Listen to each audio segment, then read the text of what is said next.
Hi dears, എല്ലാവർക്കും നമസ്കാരം. നമ്മുടെ വീട്ടുമുറ്റത്തെ ബൊഗൈൻവില്ല ചെടികൾ നിറയെ പൂക്കൾ വലിയ ചിലവില്ലാതെ നമുക്ക് ചെയ്തെടുക്കാൻ പറ്റും. അപ്പോൾ ഈ ഒരു സമയത്ത് നല്ല സീസണാണല്ലേ, പൂക്കളുടെ നന്നായിട്ട് പൂത്ത് നിൽക്കുന്ന ഒരു സമയമാണ്.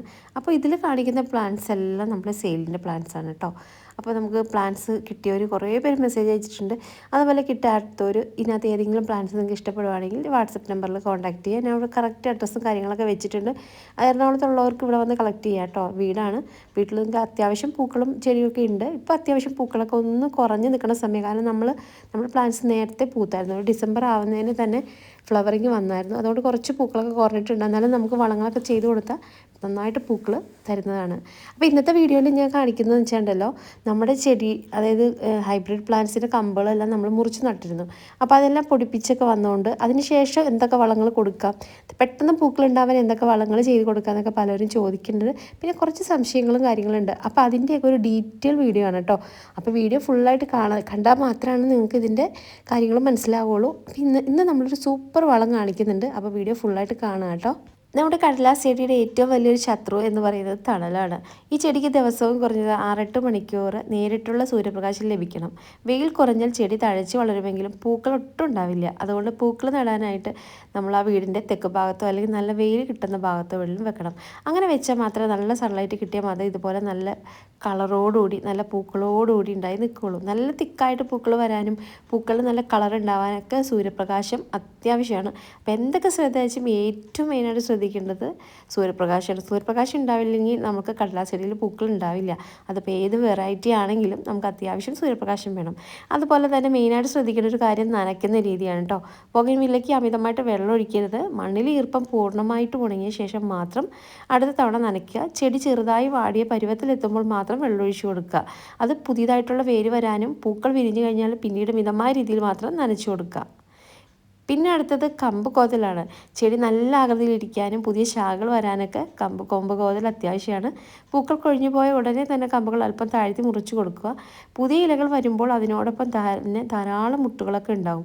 മുറിച്ച ഭാഗത്ത് അല്പം ഫംഗിസൈഡോ അല്ലെങ്കിൽ മഞ്ഞൾപ്പൊടിയോ പുരട്ടുന്നതൊക്കെ നല്ലതാണ് ഹൈബ്രിഡ് പ്ലാന്റ്സിന് കേട്ടോ. സാധാ പ്ലാന്റ്സിന് വലിയ കുഴപ്പമില്ല.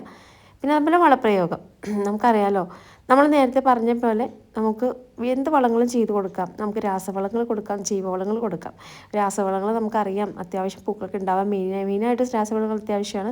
എന്നാലും നമുക്ക് ജൈവവളങ്ങൾ, വീട്ടിലുള്ള വളങ്ങളൊക്കെ ചെയ്ത് കൊടുക്കാം. ഈ ഒരു സമയത്ത് ഏറ്റവും നല്ലത് നമുക്ക് വീട്ടിലുള്ള വളങ്ങളൊക്കെ ചെയ്ത് കൊടുക്കുന്നതാണ്. നല്ല സൂര്യപ്രകാശത്തോടെ നമ്മുടെ വീട്ടിലുള്ള വളങ്ങളൊക്കെ ചെയ്ത് കൊടുത്താൽ നമ്മുടെ കടലാസ് ചെടി നല്ല രീതിയിൽ നല്ല കളർഫുള്ളായിട്ട് നല്ല പൂക്കളോടുകൂടി തന്നെ നിൽക്കും കേട്ടോ. അപ്പോൾ ഇതൊക്കെ വെറൈറ്റിയാണ്. അപ്പോൾ നമ്മൾ വെറൈറ്റി പ്ലാന്റ്സൊക്കെ നല്ല രീതിയിൽ തന്നെ നമ്മൾ ശ്രദ്ധിക്കണം. സാധാ പ്ലാന്റ്സ് പോലെയല്ല, നമുക്ക് വെറൈറ്റീസൊക്കെ നമ്മൾ നല്ല രീതിയിൽ ശ്രദ്ധിച്ചാൽ മാത്രമാണ് അത് നല്ല ഹെൽത്തി ആയിട്ട് വളരുള്ളൂ. അതായത് നമ്മൾ ഉദ്ദേശിച്ച രീതിയിൽ പൂക്കളുണ്ടാവുള്ളൂ.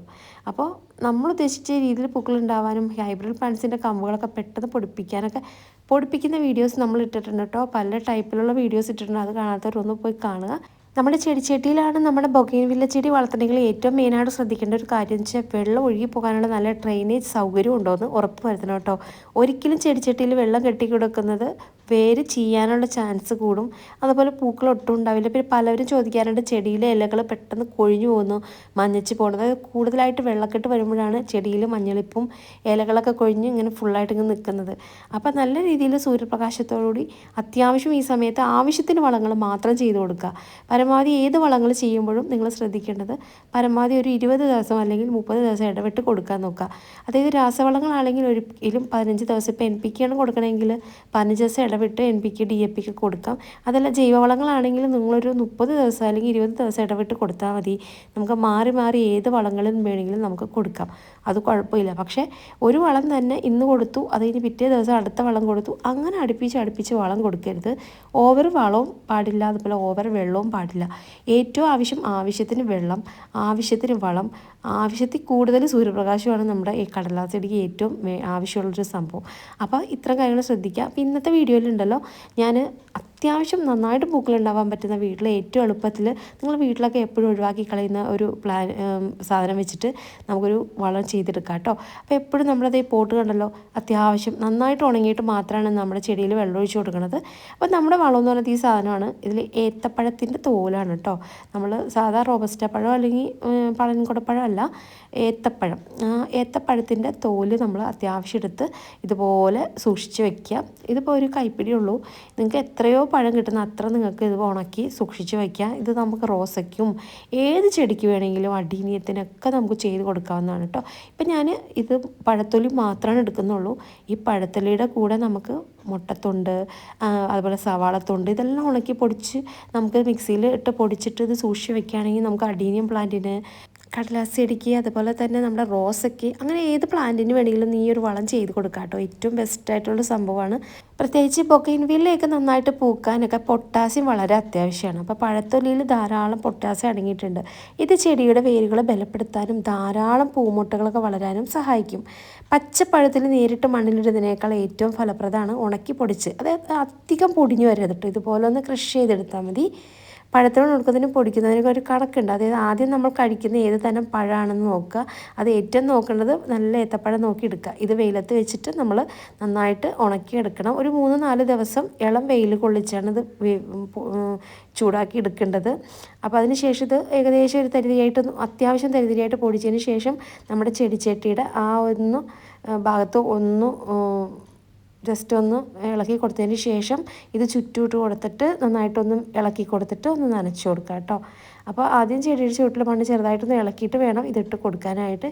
ചെടിയുടെ വലിപ്പം അനുസരിച്ചിട്ട് 1 മുതൽ 2 ടേബിൾ സ്പൂൺ വരെ നമുക്ക് കൊടുക്കാം. ഇപ്പോൾ കുഞ്ഞു ചട്ടിയിൽ നമ്മളിപ്പോൾ കാണിച്ചില്ലേ, അത് ജസ്റ്റ് പൊടിപ്പിച്ചൊരു പ്ലാന്റാണ്. അതിൽ നമുക്ക് കുറച്ചിട്ട് കൊടുത്താൽ മതി കേട്ടോ. അതിനുശേഷം മണ്ണ് കൊണ്ട് ഇതൊന്ന് മൂടുക. വളം നൽകി ഉടനെ തന്നെ കുറച്ച് നനച്ച് കൊടുക്കാൻ മറക്കരുത് കേട്ടോ. അപ്പോൾ ഈ പ്ലാന്റ്സ് എല്ലാം നമ്മൾ കമ്പ് വെച്ച് പൊടിപ്പിച്ച പ്ലാന്റ്സാണ് കാണിച്ചത്. പിന്നെ അതുപോലെ മാസത്തിൽ ഒരിക്കൽ മാത്രമാണ് ഈ വളം ചെടിക്ക് കൊടുക്കാൻ പാടുള്ളൂ. ബൊഗെയിൻവില്ല പൂക്കൾ നല്ല വെയിൽ വേണമെന്ന കാര്യം പ്രത്യേകം ഓർക്കണം. അമിതമായിട്ട് നനയ്ക്കാതിരിക്കാൻ ശ്രദ്ധിക്കുക. മണ്ണ് ഉണങ്ങിയാൽ മാത്രം വെള്ളം ഒഴിച്ചു കൊടുക്കുക. അപ്പോൾ ഈ ലളിതമായിട്ടുള്ള വളം നിങ്ങൾക്കൊന്ന് പരീക്ഷിച്ച് നോക്കട്ടോ. കാരണം നമുക്ക് ചെടിക്ക് നന്നായിട്ട് പൂക്കളൊക്കെ തരാനായിട്ട് അത്യാവശ്യം വളം അത്യാവശ്യമാണ്. കടലാസ് ചെടിക്ക് നമുക്ക് നാടൻ വെറൈറ്റി ആണെങ്കിൽ നമുക്ക് വെയിൽ മാത്രം അടിച്ചാൽ നല്ല രീതിയിൽ പൂക്കൾ തരും. പക്ഷേ നമുക്ക് ഇപ്പോൾ ഹൈബ്രിഡ് ആകുമ്പോൾ നമ്മൾ എന്തെങ്കിലും രാസവളം ജൈവവളമൊക്കെ ഇടയ്ക്ക് ചെയ്ത് കൊടുക്കണം. നല്ല സൺലൈറ്റ് വേണം, ആവശ്യത്തിന് മാത്രം വെള്ളവും കൊടുക്കുക. അപ്പോൾ ഇങ്ങനെയുള്ള കുറച്ച് കാര്യങ്ങൾ ശ്രദ്ധിച്ചാൽ ഈ ഒരു സീസൺ സമയങ്ങളിൽ നന്നായിട്ട് പൂക്കൾ തരും. അപ്പോൾ പലരും പറയുന്നത് കടയിലൊക്കെ നിൽക്കുന്ന പോലെ നമ്മുടെ വീട്ടിൽ നിൽക്കുന്നില്ല, ചില സ്ഥലത്തൊക്കെ നല്ല ഭംഗിയായിട്ട് നിൽക്കുന്നുണ്ട്. അപ്പോൾ ഇങ്ങനെ കുറച്ച് കാര്യങ്ങൾ ശ്രദ്ധിച്ചാൽ ഏത് വെറൈറ്റി നമുക്ക് വീട്ടിൽ വളർത്താൻ പറ്റും. അപ്പോൾ എളുപ്പത്തിൽ തന്നെ നമ്മുടെ കടലാസ് ചെടി വളർത്താനായിട്ട് ഈ ഒരു മാർഗ്ഗം സ്വീകരിക്കുക. പിന്നെ കമ്പുകൾ മുറിച്ച് കൊടുക്കുന്ന സമയത്ത് പലവരും ഈ സമയത്ത് ചോദിക്കാറുണ്ട്, ഹാർഡ് പ്രൂണിങ് ആണോ സോഫ്റ്റ് പ്രൂണിങ് ആണോ നല്ലതെന്ന്. ഇപ്പോഴൊക്കെ നമുക്ക് നന്നായിട്ട് പൂക്കളൊക്കെ വാടി കഴിഞ്ഞ് കഴിഞ്ഞാൽ നമുക്ക് കുറച്ച് താത്തി വെട്ടി കൊടുക്കാം കേട്ടോ. ഹാർഡ് പ്രൂണിങ് ചെയ്ത് കൊടുക്കാം, അതിന് കുഴപ്പമൊന്നുമില്ല. പിന്നെ ഈ ഇപ്പോൾ കമ്പുകളൊക്കെ പൊടിപ്പിക്കാൻ പറ്റുന്ന സമയമാണ്. നിങ്ങൾക്ക് മുറിച്ച് കിട്ടുന്ന കമ്പുകളൊക്കെ നമുക്ക് ഏറ്റവും എളുപ്പത്തിൽ പൊടിപ്പിച്ചെടുക്കാം. അതിപ്പോൾ നാടൻ വെറൈറ്റി ആണെങ്കിലും ഹൈബ്രിഡ് വെറൈറ്റി ആണെങ്കിലും ഈസി ആയിട്ട് പൊടിപ്പിച്ചെടുക്കാം കേട്ടോ. അപ്പോൾ ഇന്നത്തെ വീഡിയോ എല്ലാവർക്കും ഇഷ്ടപ്പെട്ടെന്ന് വിചാരിക്കുന്നു. ഇഷ്ടപ്പെട്ടെങ്കിൽ നമ്മുടെ ഈ ചാനൽ സബ്സ്ക്രൈബ് ചെയ്യാൻ മറക്കരുത് കേട്ടോ. അപ്പോൾ നമ്മളിങ്ങനെ പറഞ്ഞു വരുമ്പോൾ വീഡിയോ നീണ്ടുപോകും. അപ്പോൾ പലരും വന്ന് പറയുന്നുണ്ട് വീഡിയോ വലിച്ച് നീട്ടുവന്ന്. അപ്പോൾ കുറച്ച് കാര്യങ്ങളൊക്കെ പറഞ്ഞു വരുമ്പോൾ വീഡിയോ നീണ്ടു പോകുന്നതാണ്. പിന്നെ അത്യാവശ്യം നിങ്ങൾക്ക് ഈ പ്ലാന്റ്സ് ഒക്കെ കാണാനും പറ്റുമല്ലോ ഏതൊക്കെ പ്ലാന്റ്സ് ആണെന്ന്. അപ്പോൾ ഇഷ്ടപ്പെടുവാണെങ്കിൽ നമ്മുടെ ചാനൽ സബ്സ്ക്രൈബ് ചെയ്യാൻ മറക്കല്ലേ.